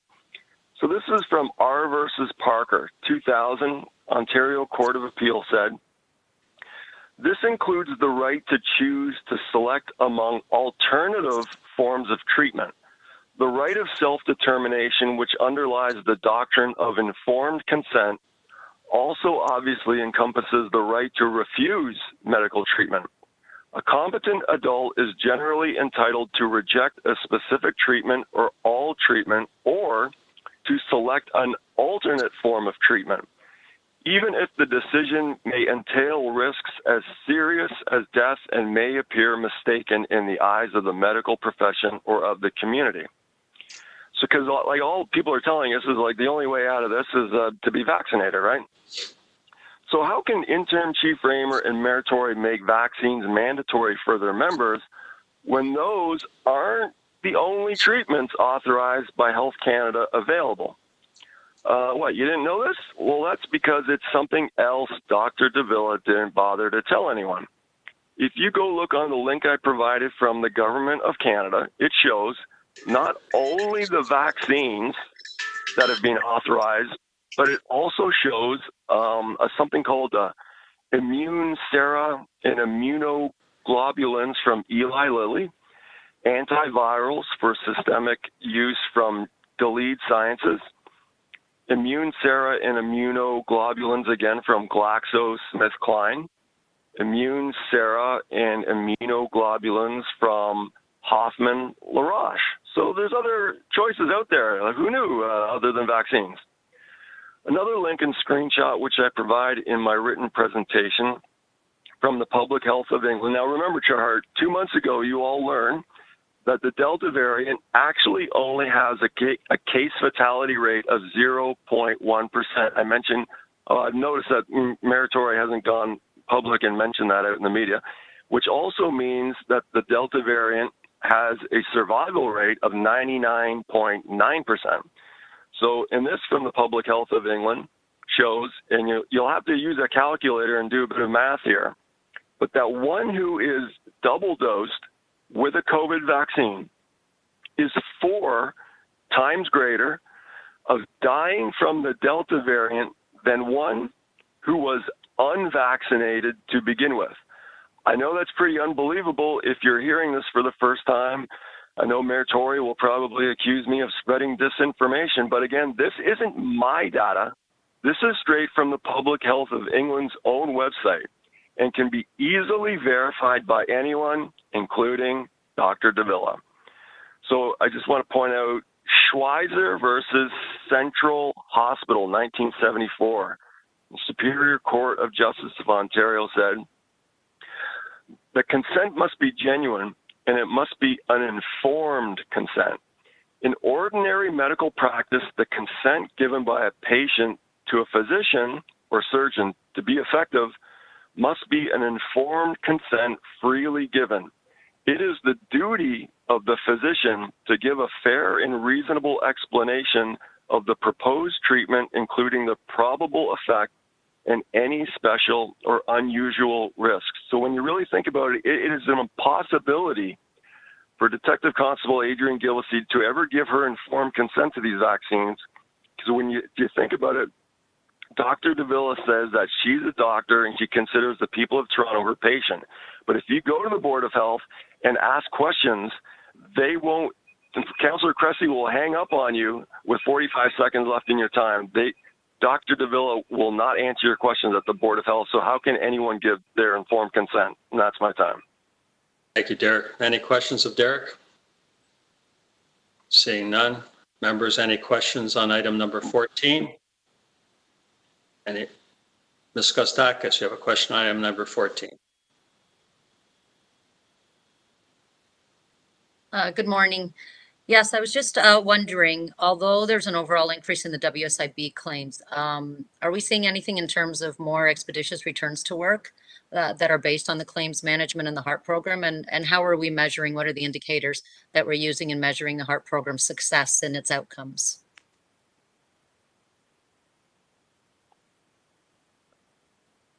Thanks, Ms. Kostakis. Savina, I'll turn that over to you, please.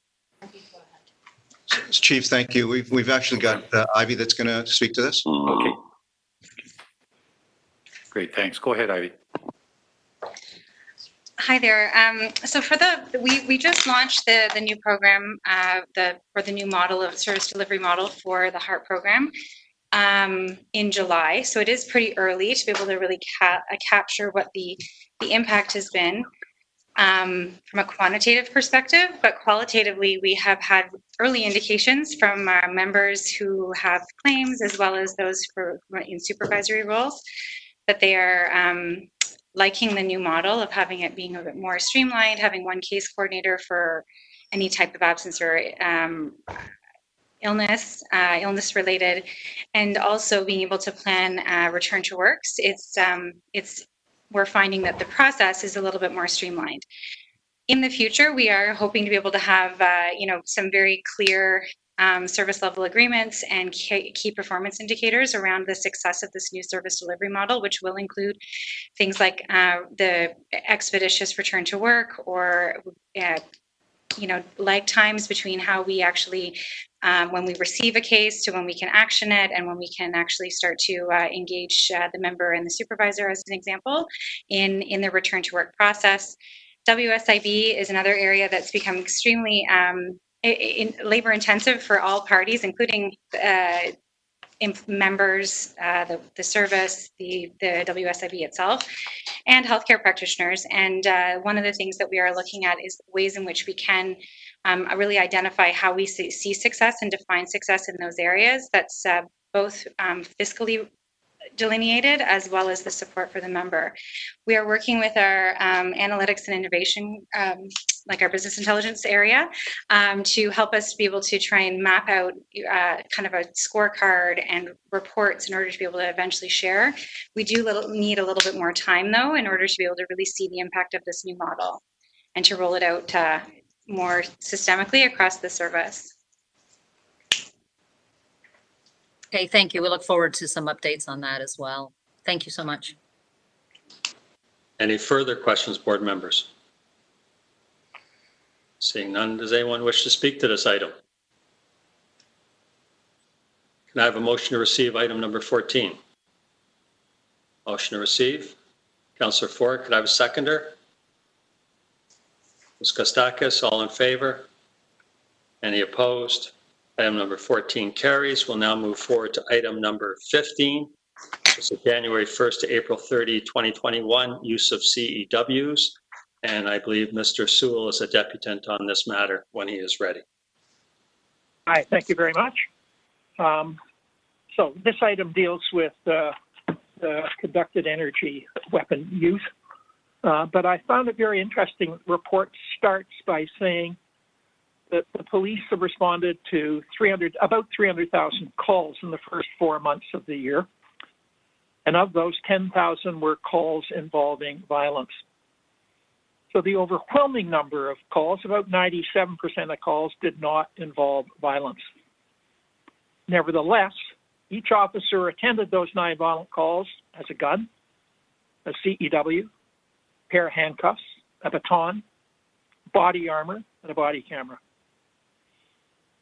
And we think the message that the police are delivering with this kind of equipment that they're carrying is very clear, that the message is, this is a dangerous city, you should be afraid, you should be armed. And those messages are false and inflammatory.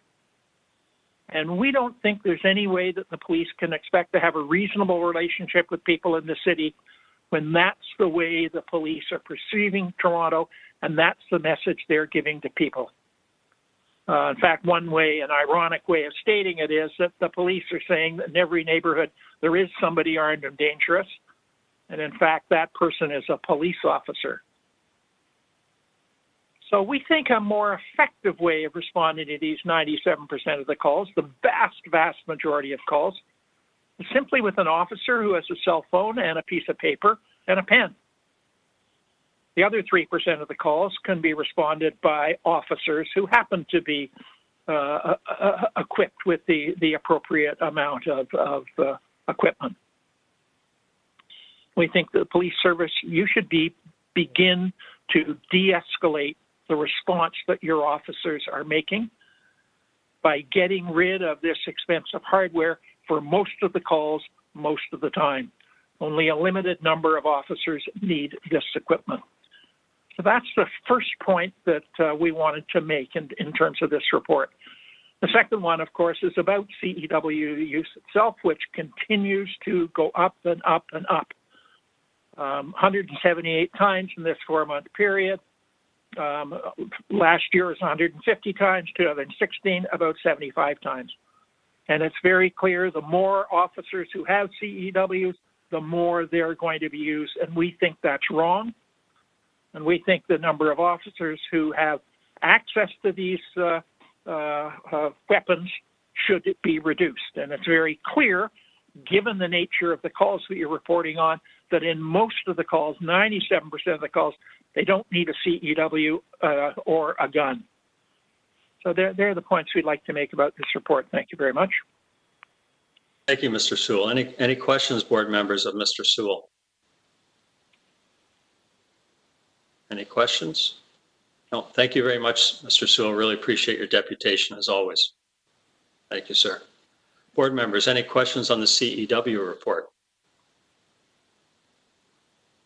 I have one question, Chief, just around, the statistics. I'm always interested in statistics, and there was comment made about CEW use going up. Do you have any comments to make on that and the use of equipment, Chief? Thank you, Mr. Chair, for the opportunity to respond, and thank you for your deputation, Mr. Sewell. I have a couple of points that I want to make with respect to this, Chair.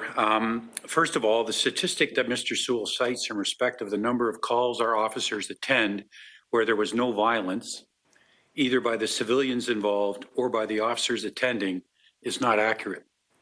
Our officers are not, quote, armed and dangerous. They are highly trained and skilled officers who perform very important public duties in our city. They only resort to the weapons they have available when necessary and are trained, even then, to continuously seek ways to de-escalate and to only use the level of force necessary to preserve life and protect the public. Furthermore, police work is unpredictable. It is frequently the case that officers will attend a call believing there is no risk of violence and find that the situation is very different than either as reported to communications or conveyed to them when the call was assigned. That is not to criticize anyone, but merely to state the obvious. The situations we attend are dynamic. Also, police have a duty to proceed in the face of danger in an effort to protect the community and to enforce the law. No one else has that duty. We must ensure that those who are expected to put themselves in harm's way are equipped to defend themselves and those under their care. I must also correct Mr. Sewell on the numbers. The current report states that between January 1st and April 30th, 2021, a CEW was utilized 178 times during 144 separate incidents. The report for the same period in 2020 said CEWs were used 179 times during 153 incidents. So if anything, numbers are going down. However, I suggest this is effectively no change from last year based on numbers alone. But I remind everyone that this no change in numbers is seen even though there are significantly more CEWs now available. There were 2,244 in 2020 compared to 2,421 in total now. Also, the proportion of demonstrated force presence has also not substantially changed. 125 of 179 uses in 2020, with 120 of 178 in 2021. If we look at the ratio of times used to officers trained to use, we also see a clear downward trend from 2016 till now. In 2016, there were 57 uses annually per 100 officers equipped, which amounts to an average of 19 uses per 100 officers for a 4-month period. Turning to the use of CAWs in the first 4 months of each of the following years, the data shows in 2019, there were 10.2 uses per 100 officers equipped. In 2020, there were 7.9 uses per 100 officers equipped. And in 2021, there were 7.3 uses per 100 officers equipped. And again, I'll repeat that in 2016, that number was 57. This clearly indicates that despite the broader deployment of CEWs across the service, across the organization, the service is exercising restraint in using them, and our officers as a whole are employing this tool only when it is the best option. So the data shows restraint and a downward trend in terms of the use of CEWs. Our officers resolve the overwhelming majority of the calls without any use of force, and when confronted with dangerous or violent situations, they are equipped with the tools necessary to defend themselves and those under their care. Finally, I want to emphasize that the service has demonstrated a commitment to oversight of the use of CEWs by our members. We exceed provincial standards on supervisory review of the use of CEWs. Furthermore, as recently pointed out by MFP in its independent review of CEW use by the service, we lead the way in reporting to the board and the public on CEW use. We are committed to sustaining oversight and transparency of CEW use, just as we are, for example, with our strip search approach. It will be 1 year next month that we implemented the new strip search procedure. During that time, we have seen a dramatic reduction in strip searches. For instance, in 2017, our strip search total was 16,681. In 2018, it was 15,710. In 2019, it was 14,634. In 2020, and that was only 3/4 of the year because our new policy took place in the 4th quarter of 2020, the number was 7,759. Here we are in 2021 at almost the end of the 3rd quarter, and our current numbers for strip search are 590. Moreover, we are consistently demonstrating our resolve to oversight and accountability. And Mr. Sewell, your productive advocacy in this area has helped us to arrive at those kind of numbers. Those are my comments. Thank you. Thank you very much, Chief. Board members, any other questions on this report? Seeing none, anyone wish to speak to it? Can I have a motion to approve item number 15? Ms. Kostakis, could I have a seconder? Councillor Ford, all in favor? Any opposed? Item number 15 carries. Now on to item number 16, which is the public minutes of meeting number 75 held on June the 14th, 2021 of the Central Joint Health and Safety Committee. We have one deputant. Doobie, when the deputant is ready, please. Derek, can you hear us? Hi, can you guys hear me? Yes, we can. Go ahead when you're ready. All right, I'm just going to start my timer. So in this report, it says, Mr. Duncan, I don't know if that's Scott Duncan, probably not, further advised the committee that the service is working on detailed messaging to accompany the program, which will include the differences between medical grade masks and other masks. The service has seen incidences that have caused stress with members, and they are working on clear messaging to get ahead of this. So here is some clear messaging on masks. This is from January 27th, 2020, with Dr. Williams and Dr. Yaffe sitting next to her. Dr. Davila, in the YouTube link I provide, explains what the best practices are for respiratory virus prevention. Now, pay close attention to what she says about wearing masks. She says, there was a question that was asked around protecting oneself. So Dr. Williams is quite right. You know, the best way to protect oneself from respiratory viruses are all those good basic hygiene practices that you hear about year after year. It's cold and flu season, so what do? The best things to do, get your annual flu shot, wash your hands regularly, and if you can't get access to soap and water to wash your hands, use an alcohol-based hand sanitizer. Try not to touch your face and mouth that much, because that's a very effective way to bring viruses into your system. Cover your cough or sneeze, and those are the elements that are core and fundamental to respiratory virus prevention.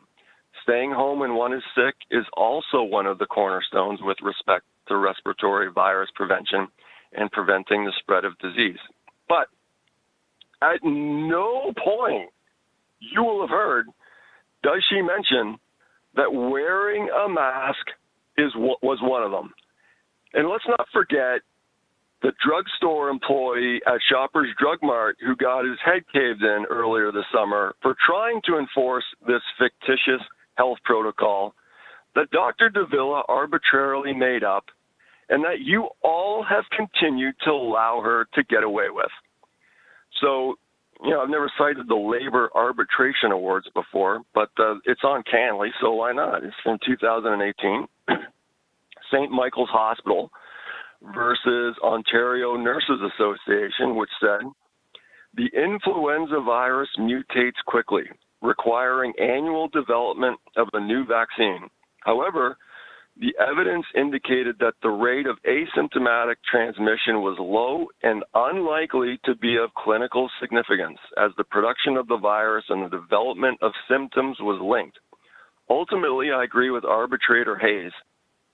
There is scant scientific evidence concerning asymptomatic transmission and also scant scientific evidence of the use of masks in reducing the transmission of the virus to patients. The CDC is categorical. No studies have definitively shown that mask use by either infectious patients or healthcare personnel prevents influenza transmission. So you'll notice there that asymptomatic transmission was mentioned. I have another YouTube link. This is Dr. Fauci talking about that. He goes on to say, but the one thing that historically people need to realize that even if there is some asymptomatic transition, in all the history of respiratory-borne viruses of any type, asymptomatic transmission has never been the driver of outbreaks. The driver of outbreaks is always a symptomatic person. Even if there's a rare asymptomatic person that might transmit, an epidemic is not driven by asymptomatic carriers. And this one is from Dr. Bonnie Henry in British Columbia, and I provide the YouTube link again, which is on the non-asymptomatic spread of COVID. I think I've always said that that's not the major driver of this, but the literature has not changed that much, and we've been looking at this very carefully. And Dr. Tam, we've consolidated that literature and have had multiple discussions about this. The vast majority of transmission we know happens when people are sick. And this is one of the greatest lies by omission that those like Dr. Davila and Dr. Moore have failed to mention. So just pitted the vaccinated versus the unvaccinated. And that's my time. Thank you, Derek. Any questions of Derek? Seeing none. Any questions on the report itself? Does anyone wish to speak to the report? Could I have a motion to receive item number 16? Motion to receive, Lisa Kostakis, seconded by Meritori. All in favor? Any opposed? Item 16 carries. Now we're moving forward to our final item on the agenda, which is item number 17, Chief Administrative Investigation Reports. We have one deputant, Mr. Langenfeld, when he is ready. Thank you. Just go ahead when you're ready. Thank you, Doobie. And Chair, I note for the question I had there on the $80,000, you didn't provide any commitment that the board would provide an explanation of where that $80,000 out of the special fund went and who the group was that was receiving that. So I hope you'll commit that that is actually going to be disclosed publicly and not just privately in an email here.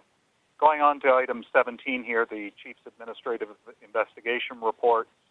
I just had a comment here on item 17.2, which is the vehicle injury to complainant 2020.14. And in that report, it mentions here on the second page, in third paragraph, I think it is here, during the interaction, 7 officers deployed their conducted energy weapons, and they were ineffective due to the loose clothing, and 1 officer deployed OC capsin spray, and that also proved ineffective. But I noticed in this report there's no mention of stock rounds and the shotguns that shoot beanbag rounds at people. So I'm wondering from the chief, did the officers in this case have those alternative weapons available? And is there generally here in the service a sufficient supply of these alternative less than lethal weapons for use when CEWs are ineffective? And I noticed note in the CEW report earlier, it indicates that that's about 16% of the time that CEWs are completely ineffective. And so obviously it's rare, but we do need those alternatives, and we know the service has purchased and the board has approved those other weapons. So were those available in this case? And if not, are there modifications happening that to ensure that in future those will be available, as well as the final choice of the officers using their cars to take people down? Thank you. Thank you, Mr. Langenfeld. Any questions of Mr. Langenfeld? Seeing none. Board members, any questions on any of these series of Chief Administrative Investigative reports? Any questions on any of them? Anyone wish to speak to any of them? Seeing none, can I have somebody move receipt of item number 17? Vice Chair Nunziata, seconded by Councillor Ford. All in favor? Any opposed? That item carries. Before we wrap up and call for adjournment, I just want to let everyone know, especially the public, that our next meeting is scheduled for Thursday, October the 28th, that we're actively exploring and monitoring how the City of Toronto intends to conduct its public meetings, and our meetings will be held in accordance with public health guidelines. And once we have more information regarding the possibility of holding in-person meetings, we will let everyone know. So can I have a motion to adjourn? Ms. Kostaka, seconded by Mayor Tory. All in favor? Any opposed? This meeting is adjourned. Thank you, everyone.